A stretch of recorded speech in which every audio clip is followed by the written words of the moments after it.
എല്ലാവർക്കും news first മലയാളത്തിന്റെ പുതിയ വീഡിയോയിലേക്ക് സ്വാഗതം. ക്രിക്കറ്റ് ലോകത്തെ ഏറ്റവും പുതിയ വാർത്തകൾ ആദ്യമേ അറിയാൻ ഈ ചാനൽ മറക്കാതെ സബ്സ്ക്രൈബ് ചെയ്യുക.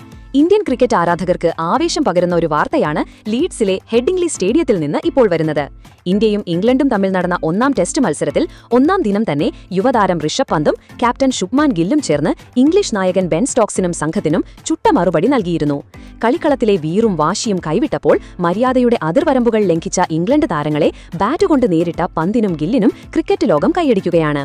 സംഭവം ഇങ്ങനെയായിരുന്നു. മത്സരത്തിൽ ടോസ് നേടിയ ഇംഗ്ലണ്ട് ബൌളിംഗ് തിരഞ്ഞെടുക്കുകയായിരുന്നു. യശസ്വി ജയ്സ്വാളും KL രാഹുലും ചേർന്ന് ഇന്ത്യയ്ക്ക് മികച്ച തുടക്കം നൽകി. സായി സുദർശൻ പുറത്തായതിനു പിന്നാലെ ക്രീസിലെത്തിയത് ഇന്ത്യൻ ക്രിക്കറ്റിലെ വെടിക്കെട്ട് ബാറ്റ്സ്മാൻ ഋഷഭ് പന്തായിരുന്നു. മറുവശത്ത് ശാന്തനും മികച്ച ഫോമിലുമായിരുന്ന ക്യാപ്റ്റൻ ശുഭ്മാൻ ഗില്ലും. ക്രീസിലെത്തിയ ഉടൻ തന്നെ പന്ത് തന്റെ സ്വതസിദ്ധമായ ആക്രമണ ശൈലിയിൽ ബാറ്റിംഗ് തുടങ്ങി. ഷോയിബ് ബഷീറിന്റെ ഒരു ഷോർട്ട് ബോൾ പന്ത് ഗാലറിയിലേക്ക് പറത്തി. തൊട്ടടുത്ത ഓവറിൽ ക്രിസ് വോക്സിന്റെ പന്തിൽ റിവേഴ്സ് സ്വീപ്പ് ഷോട്ടിലൂടെ ഒരു ബൗണ്ടറിയും നേടി. പന്തിന്റെ ഈ അപ്രതീക്ഷിത ആക്രമണം ഇംഗ്ലീഷ് ക്യാമ്പിനെ അക്ഷരാർത്ഥത്തിൽ ഞെട്ടിച്ചു. പ്രത്യേകിച്ച് ബെൻ സ്റ്റോക്സിന് ഇതൊട്ടും ദഹിച്ചില്ല. യുവതാരം ഷോയിബ് ബഷീറിന്റെ പന്ത് ബൗണ്ടറി കടത്തിയതോടെ സ്റ്റോക്സ് ദേഷ്യം കൊണ്ടു വിറച്ചു. പന്തിനെ പ്രകോപിപ്പിക്കാൻ തന്റെ ബൌളർമാർക്ക് സ്റ്റോക്സ് നിർദ്ദേശം നൽകി. തൊട്ടടുത്ത ഓവറിൽ ജോഷ് ടമങ് എറിഞ്ഞ ഒരു ഷോർട്ട് ബോൾ പന്തിന്റെ തോളോട് ചേർന്നാണ് പോയത്. പന്തത് അനായാസം വിട്ടെങ്കിലും ബൌളർ പന്തിനെ നോക്കി അധിക്ഷേപ വാക്കുകൾ ഉപയോഗിച്ചു. തമാശക്കാരനും ധൈര്യശാലിയുമായ പന്ത് ഒട്ടും വൈകിയില്ല. ജോഷ് ടോങ്ങിനെ അടുത്തേക്ക് വിളിച്ച് പന്ത് ചോദിച്ചു, "എന്താ മോനെ, ബോൾ കൊണ്ട് സംസാരിക്കാൻ പറ്റില്ലെങ്കിൽ വായ കൊണ്ട് സംസാരിക്കുകയാണോ വേണ്ടത്?" എന്ന്. ഇത് കേട്ട് ജോഷ് ടോങ് കൂടുതൽ പ്രകോപിതനായി. ഇതിനിടെ സ്റ്റോക്സ് ക്രീസിലേക്ക് ഓടിയെത്തി പന്തുമായി വാഗ്വാദം തുടങ്ങി. സ്റ്റോക്സ് അധിക്ഷേപ വാക്കുകൾ ഉപയോഗിച്ചപ്പോൾ പന്ത് തന്റെ തനത് ശൈലിയിൽ മറുപടി നൽകി. അത് ഇങ്ങനെയായിരുന്നു: "ബെൻ ഭായ്, ദേഷ്യം നിയന്ത്രിക്കൂ, അല്ലെങ്കിൽ എന്റെ ബാറ്റ് സംസാരിക്കും." പന്തിന്റെ മറുപടി കേട്ട് കാണികൾ ചിരിച്ചെങ്കിലും കളിക്കളത്തിലെ അന്തരീക്ഷം ചൂടുപിടിച്ചു. വാഗ്വാദത്തിനിടെ ക്യാപ്റ്റൻ ശുഭ്മാൻ ഗിൽ പന്തിനെ സമാധാനിപ്പിക്കാൻ ശ്രമിച്ചു.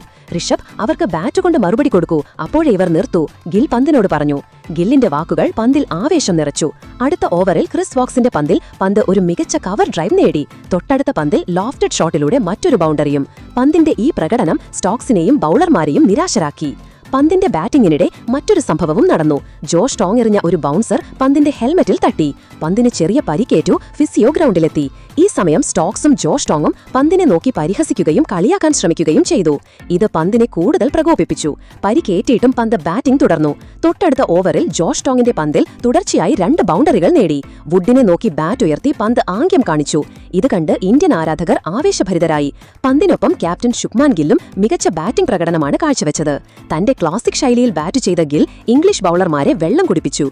പന്ത് ആക്രമിച്ചപ്പോൾ ഗിൽ സംയമനത്തോടെ ഇന്നിംഗ്സിനെ മുന്നോട്ട് കൊണ്ടുപോയി. ഇരുവരുടെയും കൂട്ടുകെട്ട് ഇന്ത്യയെ 300 റൺസിന് മുകളിലെത്തിച്ചു. 91 പന്തിൽ പന്ത് തന്റെ അർദ്ധ സെഞ്ചുറി പൂർത്തിയാക്കി. എന്നാൽ വിവാദങ്ങൾ അവിടെ അവസാനിച്ചില്ല. ദിവസത്തെ കളി അവസാനിച്ചതിനു ശേഷം ഡ്രസ്സിംഗ് റൂമിലേക്ക് മടങ്ങുമ്പോൾ സ്റ്റോക്സ് വീണ്ടും പന്തിനോടെന്തോ പറഞ്ഞു. പന്ത് തന്റെ ശൈലിയിൽ തന്നെ മറുപടി നൽകി. ഇത്തവണ ശുഭ്മാൻ ഗില്ലും ഇടപെട്ടു. സ്റ്റോക്സിനോട് ഗിൽ തുറന്നു പറഞ്ഞു, "കളിക്കളത്തിൽ കളി കാണിക്കൂ, ഈ നാടകം മറ്റെവിടെയെങ്കിലും പോയി കളിക്കൂ" എന്ന്. ഗില്ലിന്റെ ഈ നിലപാട് ഇന്ത്യൻ ആരാധകർക്ക് കൂടുതൽ ആവേശം പകർന്നു. കളിക്കളത്തിലെ വർദ്ധിച്ചുവരുന്ന വാഗ്വാദങ്ങൾ കണ്ടതോടെ അമ്പയർമാർക്ക് ഇടപെടേണ്ടി വന്നു. ഇരു ടീമുകളെയും ക്യാപ്റ്റന്മാരെ വിളിച്ചുവരുത്തി കളി മര്യാദകൾ പാലിക്കണമെന്ന് കർശന നിർദ്ദേശം നൽകി. ആദ്യ ദിവസത്തെ കളി അവസാനിച്ചപ്പോൾ ഇന്ത്യ 350 റൺസ് എടുത്തിരുന്നു. പന്തിന്റെയും ഗില്ലിന്റെയും കൂട്ടുകെട്ട് ഈ റൺസിന് വലിയ സംഭാവന നൽകി. ഈ സംഭവ വികാസങ്ങൾ ക്രിക്കറ്റ് ലോകത്ത് വലിയ ചർച്ചയായി മാറിയിരിക്കുകയാണിപ്പോൾ. സോഷ്യൽ മീഡിയയിൽ പന്തിനെയും ഗില്ലിനെയും ആരാധകർ പ്രശംസിച്ചപ്പോൾ സ്റ്റോക്സിന്റെയും വുഡിന്റെയും പെരുമാറ്റത്തെ പലരും വിമർശിച്ചു.